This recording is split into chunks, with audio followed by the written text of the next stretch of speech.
I'm going to cover a couple other things beforehand just so you can see it, some issues that popped up.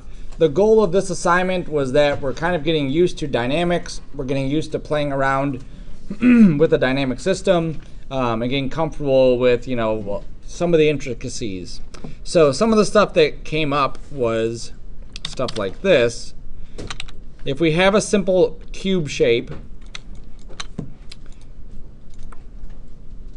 and I load bullet so I can see it.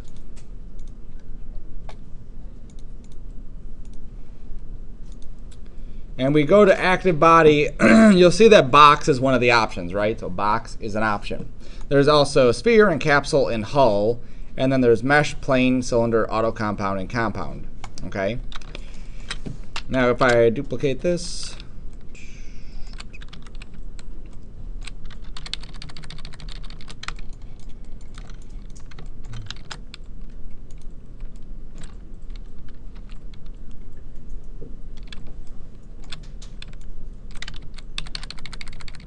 there we go. What's the quick key for snapping? D is the quick key to get to the snap tool, and then I use V, and then I middle mouse button click where I want that snap to be. If we go to rigid set, however, I make this a rigid set, and I go to my solver, and I go to collision attributes, you'll see that the list of colliding attributes or colliding objects is very limited. Okay, box is obviously a cube, sphere is a sphere, capsule is like a pill shape, so it's like a cylinder and then round on the ends. Cylinder is a cylinder. Then the hull one is basically just this roughed in shape. Let me show you what a hull looks like. So in this case, I can go with box, and there's no issue. Oops, wrong button. This, it's box. It's low. We hit play, and then it just falls down. Nothing bad happens, okay? If I went in with a shape like this, though, where I have my cube,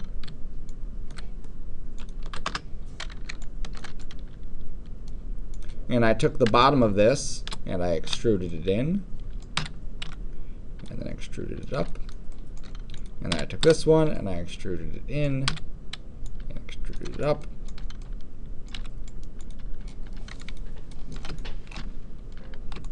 Let me go to the side view so I can just duplicate this.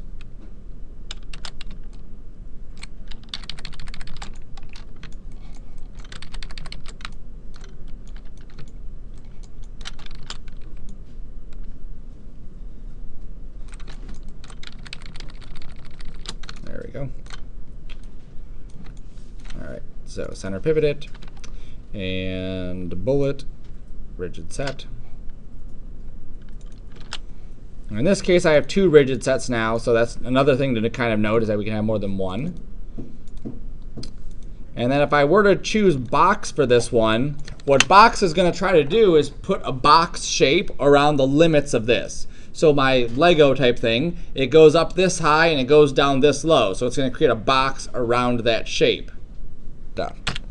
Okay. So with this one now being a auto compounded surface, when I hit play, you can see that we're not getting it freaking out and exploding outward. Okay. Now it is moving a bit slower because instead of this all being one set, it's all individual objects. So again, that's going to make this whole thing run a bit slower. Now I have other stuff inside here that I can't do. I can't go to the attribute editor and change any of the stuff here, because if I change it here, it only changes it on the one item I have selected. Okay? So I don't want to do that. So what I'm going to do is scroll down, and on here it says initially sleeping. I'll set that to be on. And now if I rewind it and I play it, it's initially sleeping until something interacts with it. Okay?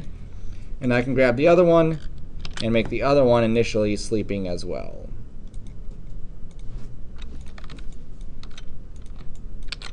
Okay, so now they're both initially sleeping. And then we'll throw something at it. That's an active. This can be just set to sphere. Now you may ask yourself, why not just set everything to auto compound? Well, with auto compound, it takes longer, okay? It's not an ideal situation to have auto compound. It's more of an ideal situation to have sphere or cube because those are very simple shapes. When we do auto compound, that shape that it creates may be more complex than one of those defaults. So we don't always use it, but when we need to, we do. So our sphere's initial shape, we're going to take this into the negative z. Let's take it to 50. Let's give it a little bit of mass. There we go. All right. Okay. Now we also lose the ability to glue this surface together. But what you're going to see is that the general nature of this kind of surface is actually going to try to hold those pieces together because they're kind of like ball and socket type things. Okay. Can you put the ground on? I can put the ground on. I want to see how it works like that. I'm also going to turn this internal frame rate up to 240.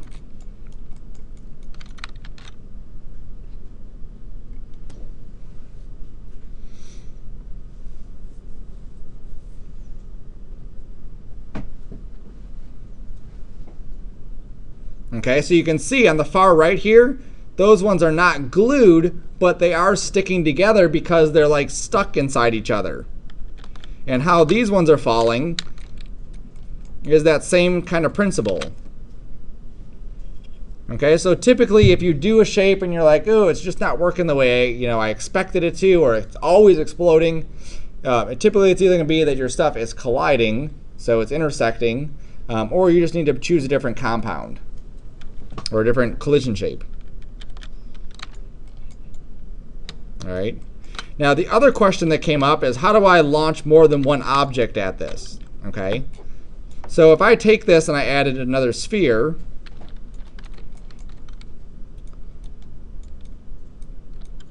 and I make this guy a bullet, and wonderful.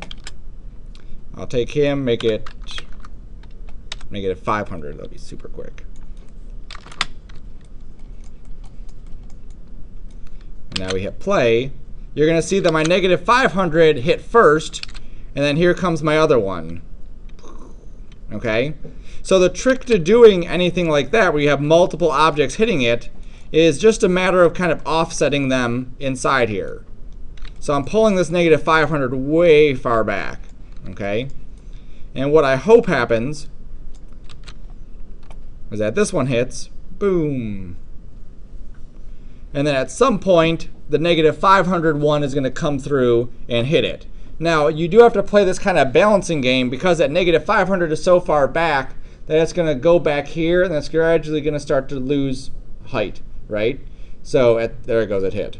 So it's going to hit a little bit lower. It may hit the ground and start rolling. It may even stop. I'm not going to talk to you this time because I want to see it. Boom.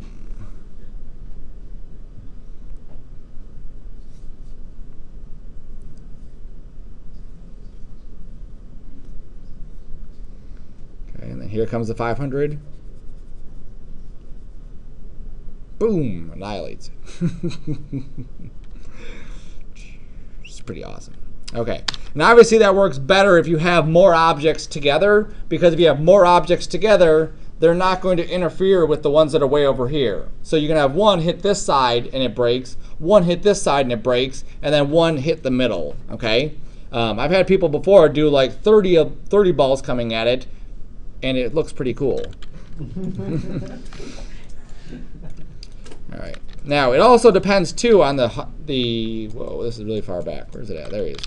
The mass of this and the speed of this are kind of working hand in hand. So if this is a heavier massed object, moving slower could have the same effect on it as a fast-moving object that's very light, okay? So if I put this to negative 100, it definitely wouldn't have the same effect because by the time it gets there, it's going slower. But if I turn this up to, let's say, 1,000, it may have a similar effect to it and then as the one that was going negative 500. All right, so that's fine. I'll leave that at 10. I'll leave that at negative 100. You can see this thing just way far back here, not doing anything. All right, so I'm just going to delete him for now. I'm just going to focus on just the one. Okay, so here he comes. Boom, hits right there. Now I think I want to have that just slightly over a little bit. Grab it, slide it over.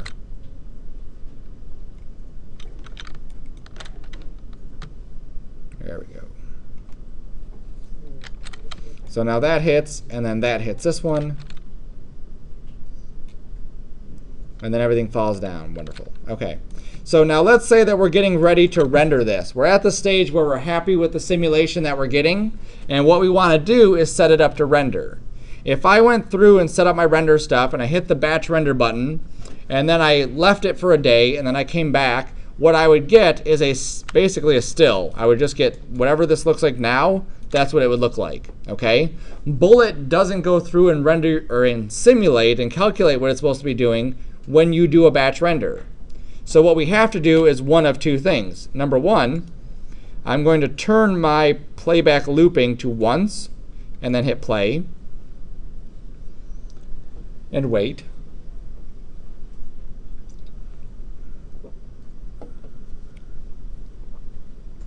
And what playback looping is going to do is how many times is your animation going to loop right after it gets to the end of our timeline. With it set to continuous, it hits the end of it and then zips back around to the beginning and goes again, and zips back around to the beginning and goes again. So it constantly does this. With it set to once, it does that. It just stops at the end. So now if I were to go through and do a batch render, it would simulate, because what happens is bullets save this information into the hard drive and then it reads that information as it does the batch render. That's like a big pain to have to do, because number one, maybe we want to see what it's going to look like in more real time. Maybe we want to play with our lighting at different phases, and we don't want to have to deal with this kind of stuff. Or forget, because even I have forgotten, to play it through and then render it out. Okay? I'm going to go up a little bit further just because I don't like those pieces just hanging out there. So I'm going to go up to 200, and I'm going to grab all of these items here. And under cache, I'm going to do an Alembic cache.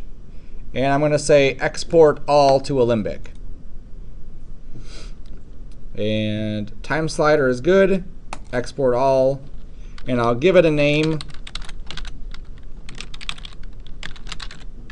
Bullet Break 01. So now what this is going to do is it's going to go through every single frame, and whatever my bullet stuff is doing, it's saving that information to the hard drive. Okay?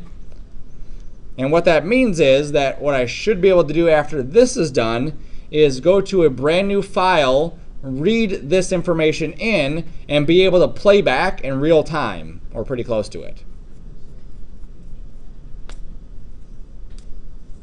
Okay? And then once I have that, I can scrub in the timeline, because it's no longer dynamic. What it's doing is it's just reading from a file. It's like locked into the exact spots. That's why you want to make sure that you have plenty of time.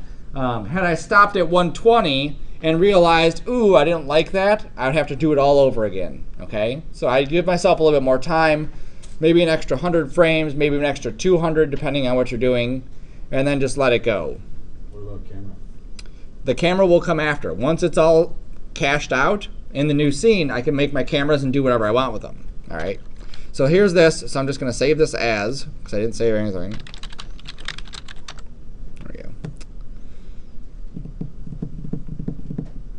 I'm going to wait for my warning to pop up. Maybe. There it goes. Okay. So then I will go to a new scene. I'm going to go to my cache, Alembic cache, and I'm going to import my bullet break. Okay. So now my ball is inside here. My cubes are inside here. I don't know why they're showing the things there. And then if I hit play, there we go. That's real time. Now this, you'll see that as I hit play, I actually have like this other stuff kind of hanging out.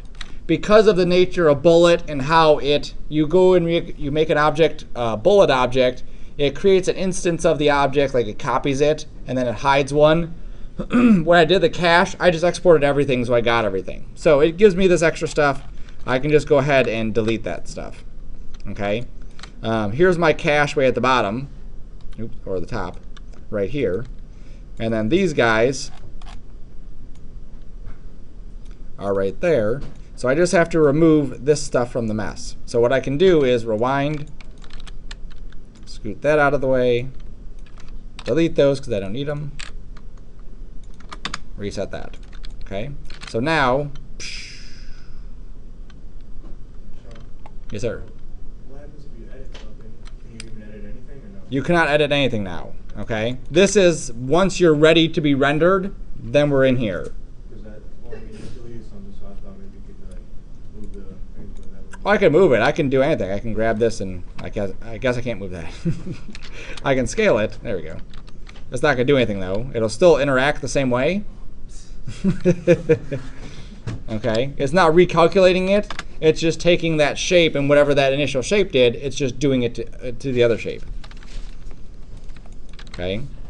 But now look at this. I can go really quick and I can see where things are at any time.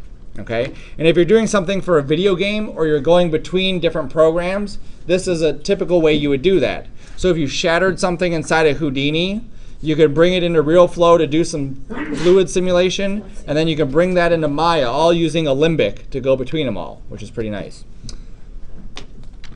All right, so now that I have this, then I can set this up for my rendering stuff. So I'm going to create a ground. And your goal in this is just to make it look as nice as possible, okay? The average, the requirement is that you just have one camera. But if you want to go a little bit further, adding multiple cameras can look really cool. So I'm going to create a new camera. I'm going to take my focal length down to like 20. And I'm going to click the blue circle and just kind of set this up. There we go. Something like that. That looks kind of neat. And I'm just going to hit S to set a key here at the beginning. And I'll go to 120.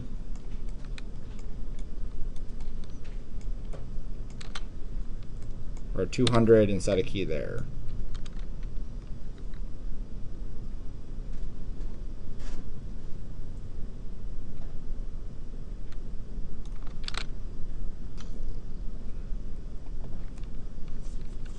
All right, so that looks like a pretty nice camera angle there. All right, so I get to see all the action. Okay, I don't really see the ball coming in except for like a split hair right there, but we know it's there. Okay, so that's one camera move. Then if I'm kind of pushing myself a little bit further, I can make another camera and show something different. So maybe I'll show, let me take my focal length back to 20.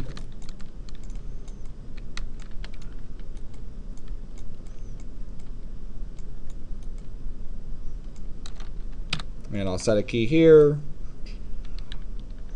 like that, and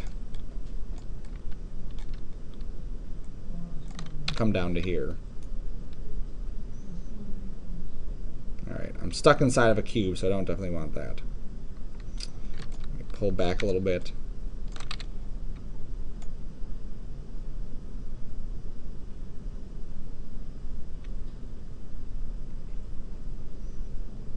Alright, so I wouldn't use this whole camera, but I kind of like the moving down and then hitting this.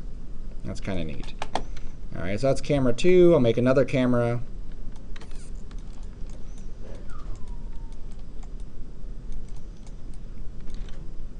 Click square, it's 20. Let's make it even less, like 10. Emphasize that.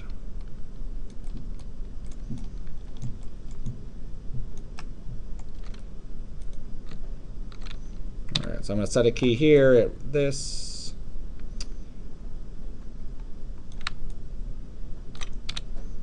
Go to 200. Spin around a little bit.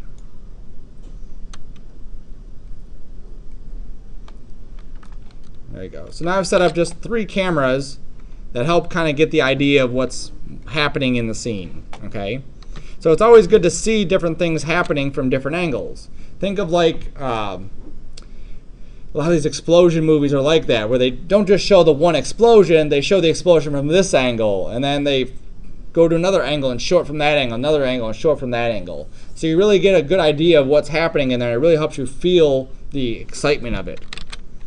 Okay, so that's what we can do with a lot of this, because once we have it, we're just kind of done. All right, so now a couple things to notice. This object here, the rigid set, is all one object. Okay, so if I were to go through and assign a material to this, and I'm recommending you use Mental Ray and use Mia materials. I'm going to call this rigid set. And I'll just start off with, let's say, matte plastic.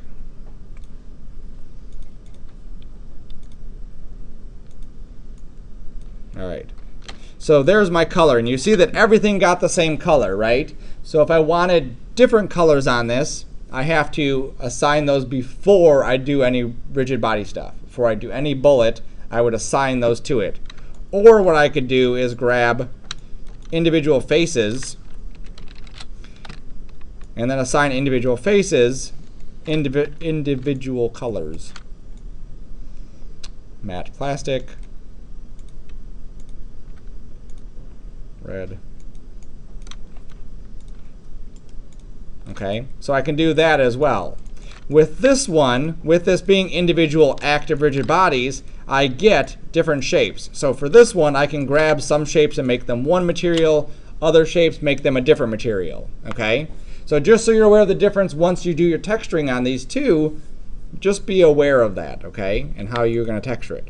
For this, I'm not really concerned with any texture. As long as it has something on it besides the default Lambert, or default, yeah, Lambert, I'll be happy.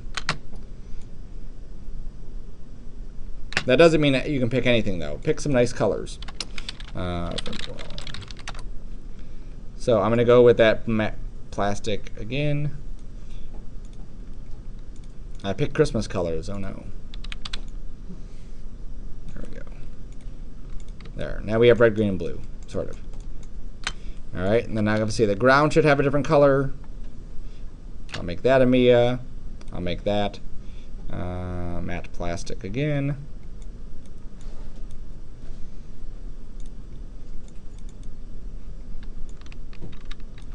There we go, gorgeous. Whoops. And then I'll go to the sphere, and I'll make the sphere just a, like the one that we saw that the guy did, he did chrome. So maybe I'll make that chrome. There we go. Okay. So now that I have that, and then I'm going to add some lights into the scene. And I'm going to use just the default area lights up here, not these ones down here. And you want to light it so that it looks like it's well lit. You don't want to focus too much on this area. You want it to be nice, spread out lighting.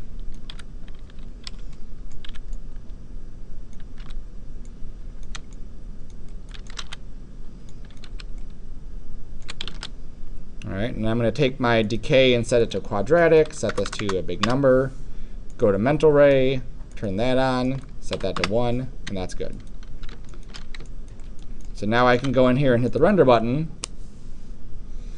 and see if I'm actually getting stuff lit up. Probably not. I probably need to add more light to it. Yes, I do. Okay. Now remember, this number here, once we've set it to quadratic, is based on the size of your scene. If your scene is super tiny, your light is really close, 1,000 is going to be way too much. If your scene is super big and the light is super far away, that 1,000 isn't going to be anywhere near enough. Like, I put that to 10,000 thinking that would blow it out. It didn't. So let's go 80,000.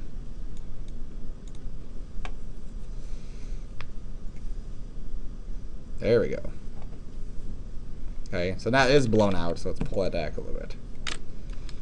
60,000.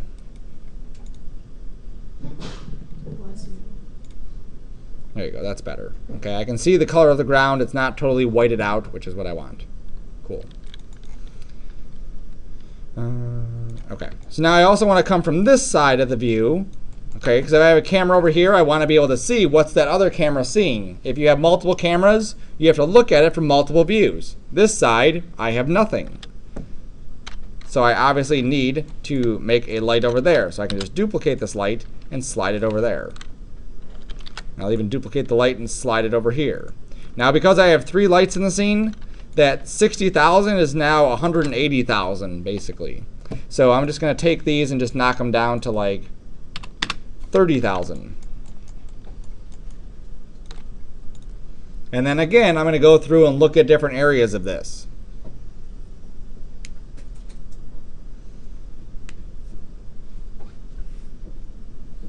Okay, I'm looking here at what my objects are, and I'm also looking out in the distance to see what's back there. Okay, so that doesn't look too bad except for that black going around the edge.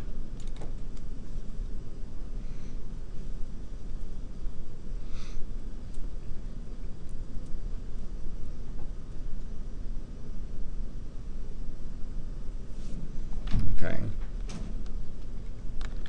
All right, so that's good.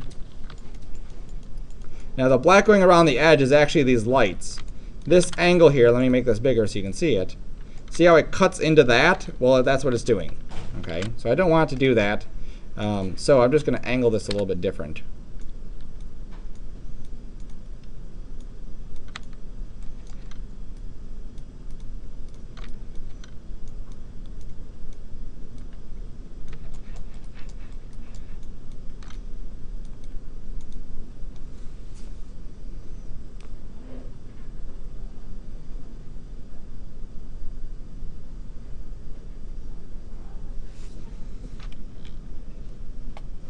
There we go. And now I'm just going to shrink this plane a touch, just so it's a little bit closer.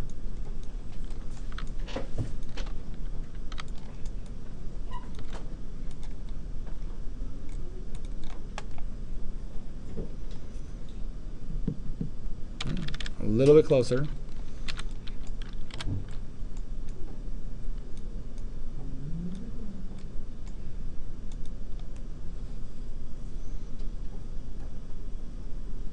There we go. So now I don't see that weird line back there. Okay. But obviously check it from several angles. You want to make sure that whatever your camera is going to see, you're not surprised in the end of it. Even putting in this plane, if I go to one of my cameras, I may see that my camera intersects the plane. So you just got to be, again, aware of stuff that like that happening. All right, so that's cool. So now I'm going to go to my render settings. I'm going to go to my name, so I'm going to say Sarcona _ bullet 1, no numbers, and then underscore. And I right click and put camera name. Because I'm doing multiple cameras, I want to know which camera it's coming out. So I name it Sarcona bullet, and I put this underscore, and then when you right click, you can insert the camera name. And Maya will automatically populate the camera name into your name of stuff that comes out. It's an OpenEXR, good. Frame animation extension, I want name.number.extension. I'm going to go to frame 200. And I'm not going to do, obviously, all of these, because I don't need the side view or the top view. I'm doing perspective 2, perspective 3, a new camera, perspective 4, 4, 3, 2, yep, that's good. 960 by 540, and that should be good. I'm going to go to my quality tab and just pull up my overall quality. And again, it's good to test this stuff out before you get into actually hitting the render button and waiting and then figuring out that you ruined something. So the overall quality in 2016, there's two now. There's overall quality and then there's lighting quality. Overall is just exactly what it sounds like, the overall quality of the scene. It adjusts lighting and it adjusts the scene properties. The lighting one is specifically the lighting. So if you do your overall and you're like, wow, the lights are still horrible, you can crank the lighting one up a little bit and adjust that.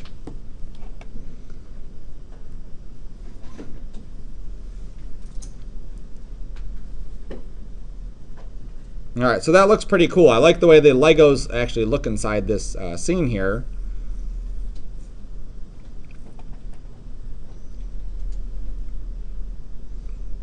And even this, you can see a nice little reflection. I can see it. You can't really see it. There's a nice little reflection right there.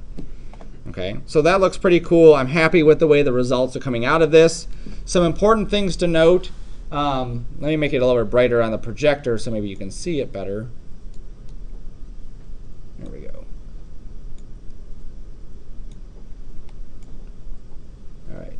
So that was what it looked like on mine. The good thing about this is it's clean, okay? So there's not like a crazy amount of noise happening all over the place. And it's also bright enough for me to see exactly what's happening in there. Sometimes people don't spend enough time on lighting or enough time on choosing the right colors, and the results are just like blah stuff that you turn in, and it's horrible, okay? So take some time to choose some nice colors. The blue that I chose here and the green that I chose there are essentially the same color except for the hue. I just literally just slid the hue over to the other side, just so you can see that. There it is. Well, the red I did the same thing, okay? So all I did was for the green, I just took this green slider and I slid it over to the blue area, and that got me my blue. What this does is when we're choosing colors, typically those colors are going to match better than if I were to just randomly choose a green and randomly choose a blue, okay? Because they're already related in saturation and value. Now that may not have been what I actually did when I selected it, but it is what ended up happening. Because it may be off. No, that's exactly it. 0.545, 0.070. Yeah, well, I just changed that. There we go. Okay, so as we start to play with that, that's what you have to keep in mind, is that your color selection is important. It's not just random colors just because we're supposed to color it with something. Okay, at this point I would avoid any textures to this. I would keep it all just colors for this one. Okay, when we do the next assignment, which is actually like breaking something apart, then we can focus on adding some colors to it. All right, so what I would do is go ahead and render this whole thing out. I would go to rendering menu, render, batch render. Remember on these you would set the auto render threads to off and set this to 12 so that when you batch render and we look at the processors, that this Maya batch should go above 25 or 30%. It should go all the way up to 99. And by not clicking that button off and not putting 12, it just lessens your chances of that happening.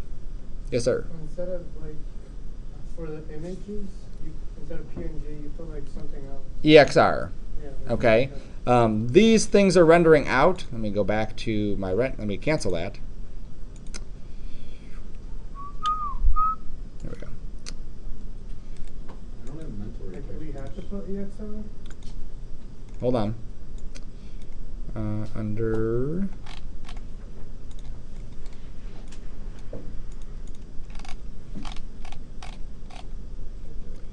configuration, where they move it to. It was in common. No, that's where it was in common. I'm trying to see the other side. Quality, sampling, advanced, filtering.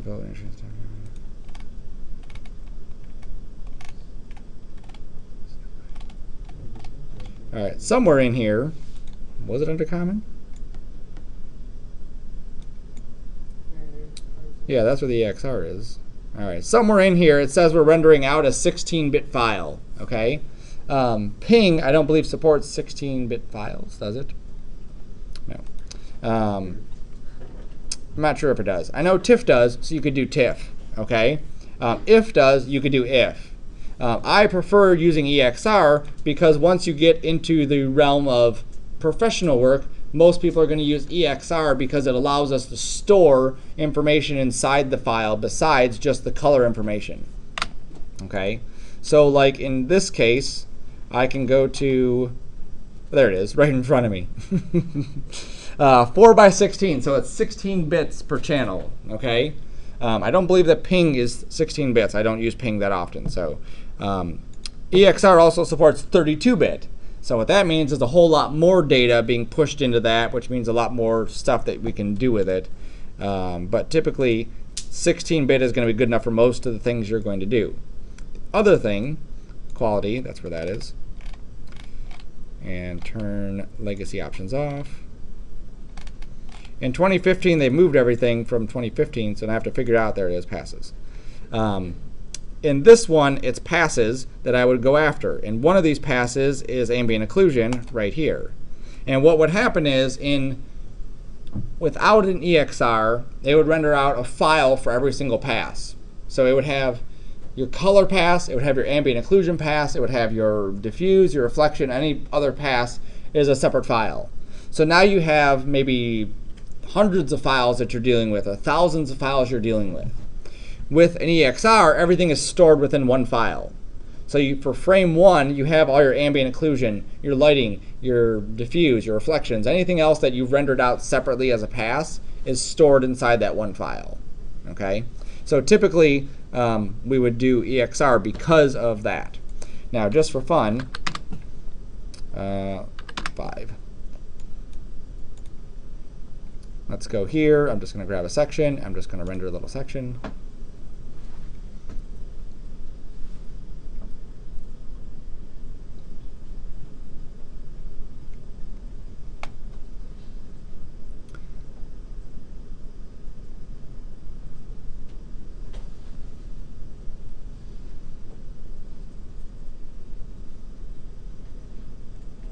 Now, EXRs do take longer. When you add ambient occlusion to your stuff, it's going to take longer.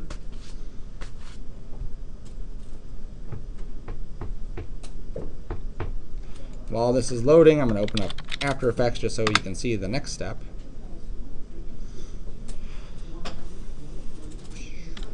It's a nice background.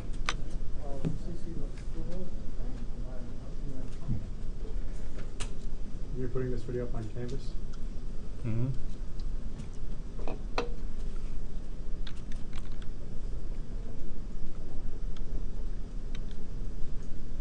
Now you could also use EXRs for like 32-bit compositing and whatever else. If you use Nuke, Nuke is really good at using EXRs. After Effects is pretty horrible at using EXRs. But we do what we can. TIFFs will work in After Effects. EXRs will work in After Effects, but you just have like workarounds you have to do. In Nuke, the EXRs is just here's your EXR, and you can just pull out all the different channels. In After Effects, you have to duplicate a layer for every single one, and then you have to, it's a ridiculous process, click on all this other effect stuff in order for it to come out, and it's a horrible thing.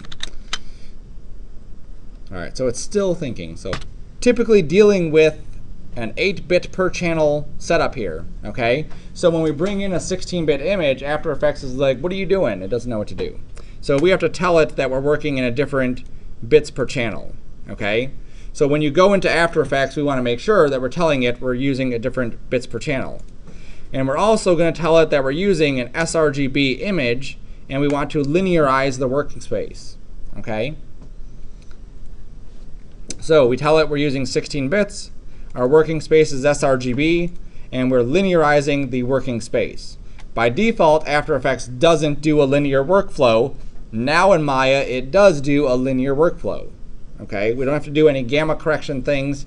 It's just good now, which is awesome. So 16, sRGB, linearize. And so now if I go to my folder, which I think is here, here, here, here, images, temp, details.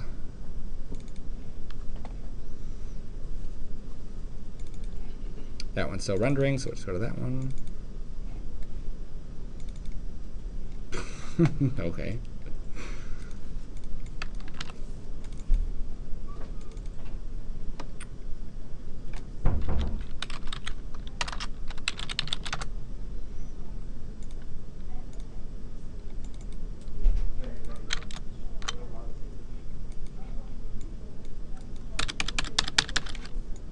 All right, it's thinking still. Is it done? I think I killed it with that ambient occlusion thing. There we go. All right, so now when we drop this into After Effects, you can see, well, it's hard to see because I chose a darker area. Whoa. There we go. So this color here is that color there. So you can see how they match pretty good from one to the other. If I don't have this junk on, and I just set this to 8-bit, and I don't say to linearize, and I don't say this to anything, you can see how the color is a slight movement, but it did adjust it.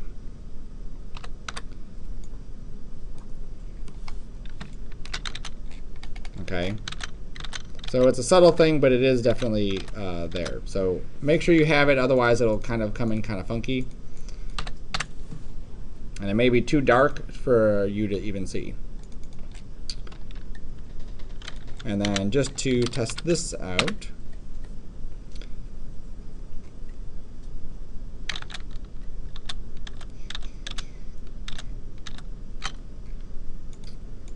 I'm going to open up that file that I just saved. So drives,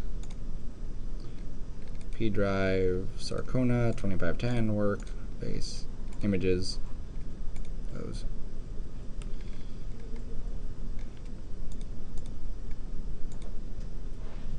Temp.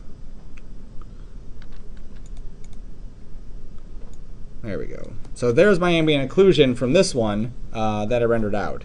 So you can see how we have all this black and white stuff happening.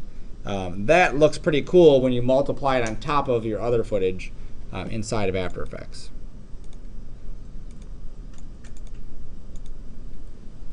Yep, ambient occlusion. Why I rendered it as a separate thing though? Whatever. Probably because I closed it. Okay. So that's it. So then you're going to render it out, you're going to take it in After Effects, and then you're going to make it into a movie. So just a quick how to make it into a movie demo.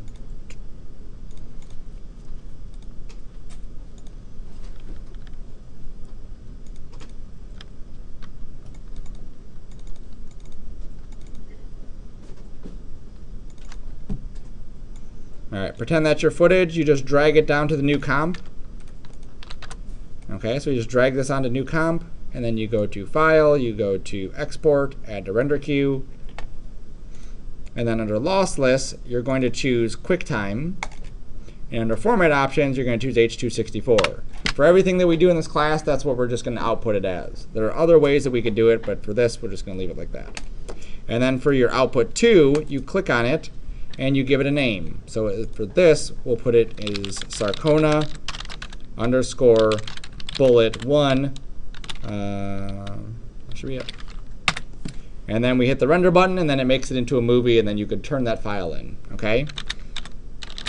So your next steps of this is that you're going to take your bullet, if you have it fully ready, and then you're just going to start exporting it as a cache, texturing it, lighting it, and then rendering it out and putting in After Effects to make a movie. Okay? If you're still working on the bullet part, obviously finish that, then do the other stuff. Okay?